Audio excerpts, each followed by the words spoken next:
And welcome back, or should I say, welcome to post-game of Yokai Watch, ladies and gentlemen. It is the SpiffyNeedleGeeks. It is Brawl Fan 1, Supersonic 407, PlatinumRhythm, and RoushutsuRises. We have beaten the main story of the game, and we are now about to start post-quest stuff, which primarily mostly involves us getting a lot of S-rank Yokai, one additional dungeon, a couple of side quests here and there, not many though. We've pretty much gone through 99% of the side quests. There are a couple more. We better fucking go through 99% of the side quests. I think it's 99. Let me actually. I know for sure there are 100 total side quests in the main story. As for how many there are in total, let me actually take a look. There are a total of. That is not the correct page. Let's see.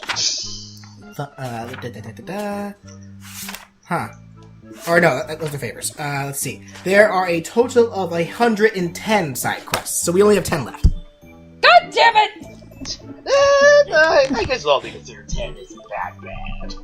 That said, so this conversation real quick, it's just kind of just them explaining, why the yokai are back. I pretty much already explained that in the last part, so, no big deal. But yeah, so pretty much what's going on right now is that there is something else kind of brewing around the yokai world that's happening, and Whisper gets this idea to go visit this mansion somewhere in Breezy Hills, and maybe that'll give us a clue as to what to do next. But we won't be doing that for a little bit. We will pretty soon, but not just yet. We're actually going to be doing in this part. First things first. We're now in post game. We're only rank A. But there is still a rank S we need to reach in order to properly recruit some rank S yokai. So we need to do that first. So of course we need to go take a quick visit to Mr. Goodside. Have us give us. Actually no, remember those do count as quests. So technically we only have 9 quests left, Danny. There you go. But while becoming rank S, we're also going to be recruiting some very powerful yokai along the same time. And both of these events take place in the yokai world. So we will actually be going back to the yokai world to do these. And these will pretty much be taking over the majority of the entirety of this part and majority of next part. So we'll be going through all that then. Hey, Mr. Goodsight, long time no see. I do have a question though. Because Mr. Goodsight is a yokai himself, did he also disappear? I imagine he did when Whisper closed the gate. So all these people have just been shit out of luck when it comes to clocks? Yeah, I hope he knew to close the store before then, because otherwise people just barge in and steal all of his clocks. I need somebody to help me repair my grandfather clock. Hello? Hello? Well, I guess. Oh. If no one's here, I guess no one will mind if I just take this replacement. I guess that's fine. yeah, exactly. Anyway. Yeah, take the brick discount. the 5-figure discount, or depending on how big it is, the 10-figure discount. Wait. They just take out boxes full of clocks. Yeah.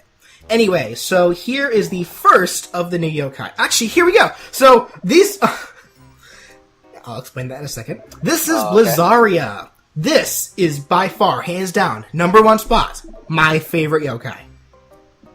And as you probably can guess, this is Frostina's evolution. So Blizzaria here, she's talking about how she has a hair clip that matches the one she has in her hair, but she doesn't really want to throw it out, but she does want to give it away. However, the hair clip is too powerful to just give to anybody, so she wants to test us first to make sure that we're strong enough to be able to handle its powers. And this does count as a quest. There are 5 of these kinds of quests in total, so this does count as 5 of those 10 quests, Danny. So there you go. We're knocking out 6 of the quests in these next 2 videos, Danny. There you go. That said, we have Blizzaria. Blizzaria is a rank S yokai from the Charming tribe. She is a very fast, very hard-hitting spirit attacker. Blizzaria, of course, is the evolved form, as I said, of Frostina, so she is just a much more powerful version of Frostina, as you can clearly see by the way she fucking annihilated Draggy, who at this point is fairly over-leveled, as I'm sure you remember. Don't you know? Dragons are weak to ice. You're not wrong there, though. I pretty much already explained, the deal with Frostina. It's the same deal with Bizarria. They're based off the Yuki-Onna legend, about the woman who died in the mountains, became a snow spirit who lures people, up there so they can eat them. That said, though, she's much more powerful than Frostina. So she is so powerful, in fact, she can freeze entire mountains. She's also described as being so cold that her very presence in a room will pretty much freeze the entire room. Think of it as something... Yeah, so she's Sapphire. I was literally about to say that, yeah. Kind of like that. Yeah, same. Or at least Sapphire when she's when she's, I guess, mad. Because emotionally unstable. Yeah, because because we see Sapphire can clearly control her powers, but she was mad or at least upset with Ruby at that time, so that's clear what was going on there. Right, he's not gonna like that it's square. What is so wrong with square pizza? I mean, I don't know. I loved square pizza. Like when I used to live in Ohio, there was a restaurant that I used to go to all the time when I was a little kid. It was called Marion's Pizza. And basically it was they just get big size pizzas, but they cut them into squares. And that was pretty fucking good. I haven't had it in years, obviously, because I'm not in Ohio anymore. But I grew up on square pizza. Damn it! Yeah, it is really good. Actually, speaking of stuff freezing, my video player kind of froze for a second. What time are we at? We are at 6:49, yep. 50, 51, 6:52. Also, I actually did forget to mention this hair clip that Frostina is about to give us. So we're about to fight 5 of these yokai, Frostina included. Or Bizarria included. And they're all going to give us items that we need to fuse with these yokai to evolve them. So Frostina is a fusion yokai. She needs what is effectively this hair clip right here, the glacial clip. This is just canon in general. How Frostina becomes Bizarria is when she puts this magical hair clip into her hair. That's what gives her these powers. And the show did actually go over this. If at whatever point the hair clip were to be removed from Bizarria's hair, she would revert back to Frostina. Oh. Huh. It is strictly the hair clip that allows Frostina to be Bizarria. Okay. So the next yokai coming up here in Hungry Pass is going to be because we're actually going after we're after 2 kinds of targets: the fusion evolutions and then the yokai that Mr. Goodset asked us to go find in order to rank up to rank S. But this next yokai, this is Everfor. So she's here talking about how, Whisper, you're covered in wrinkles. Here, my ageless powder should get those wrinkles away. However, similarly to Lazaria, it's way too powerful for just anyone to handle. So if you want to prove to me that you can use this powder to get rid of those seamless wrinkles, fight me first. Oh. So does this mean we're gonna evolve Whisper now? No. So, no. Everfor here is actually an evolution, or I guess more appropriately a pre-evolution to Grumples, who you may not remember Grumples. Grumples is we're actually going to see her in a second, is a very, very old yokai who had the power to make people very wrinkly and old by absorbing their youth. Everfor is the result of absorbing enough youth to be up to revert back to her younger state. So we got some hocus pocus shit going on here. Yeah, that's Grumples on the right. Everfor is effectively the younger version, rank S of the Eerie tribe. Again, very fast, a little bit more bulky than Frostina, because Frostina, I keep saying Frostina.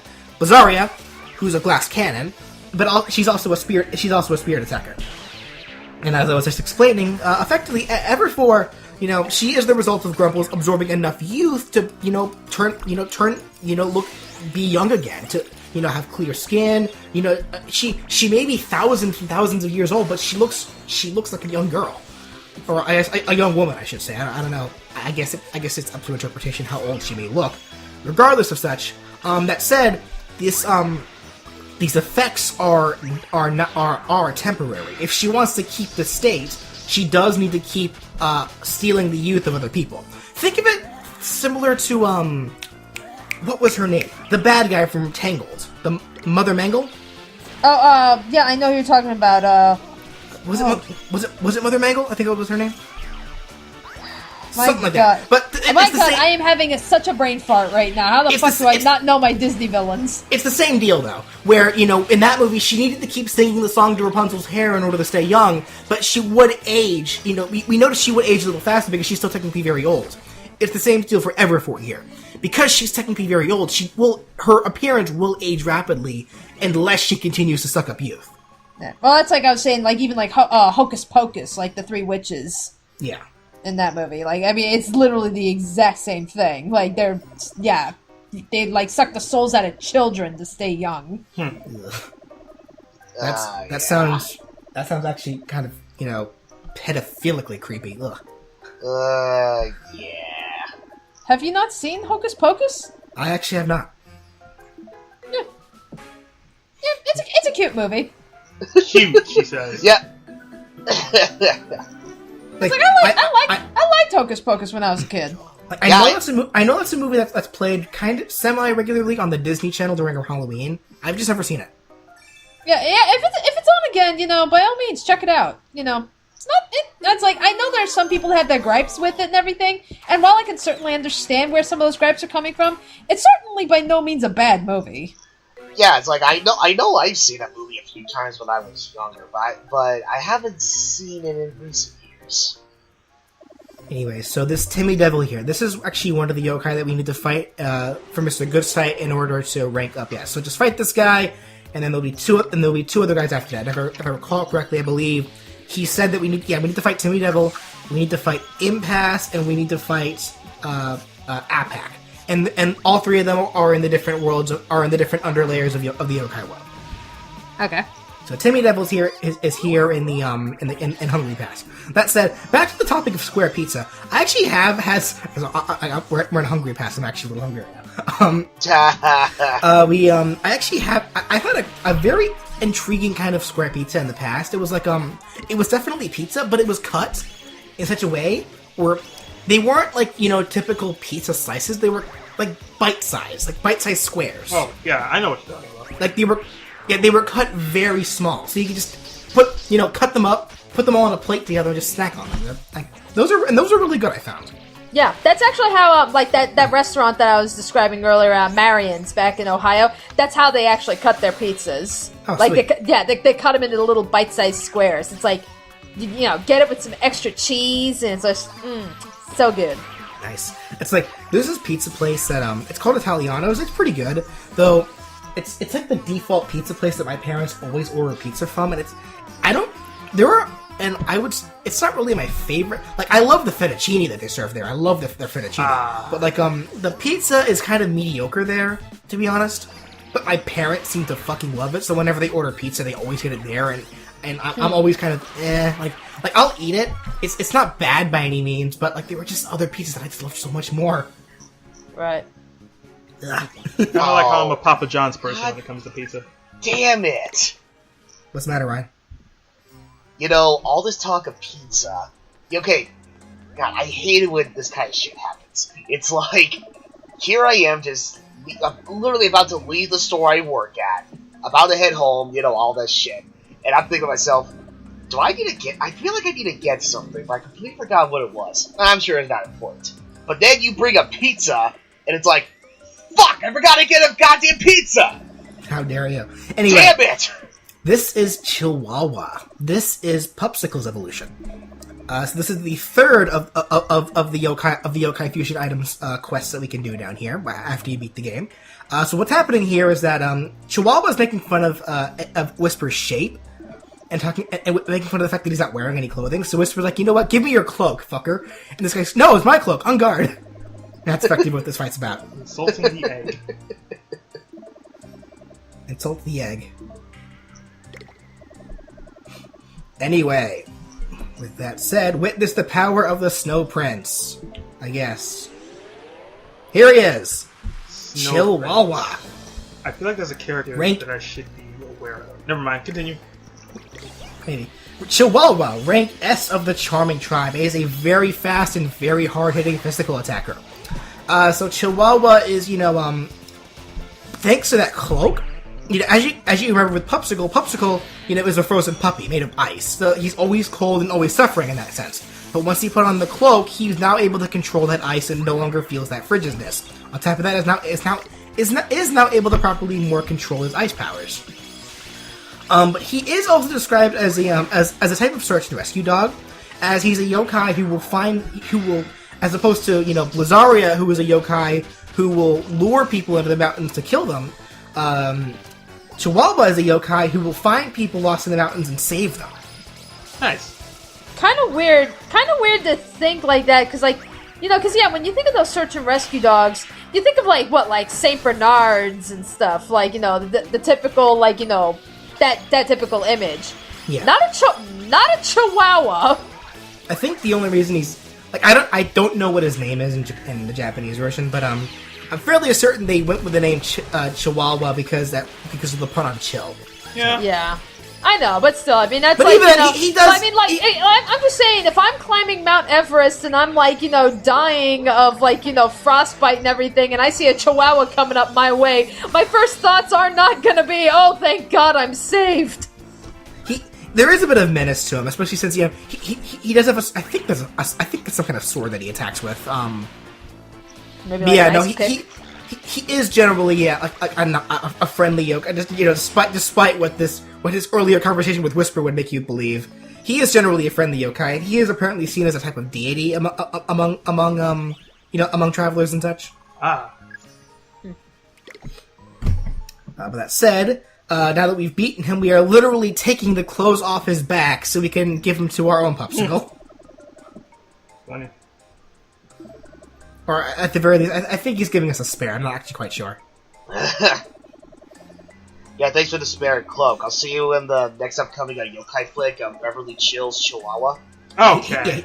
God, I hate you, Ryan. I hate you so much. Oh. I love you so much! He just described the snowstorm cloak as whoever wears it is able to withstand any cold temperature, no matter what.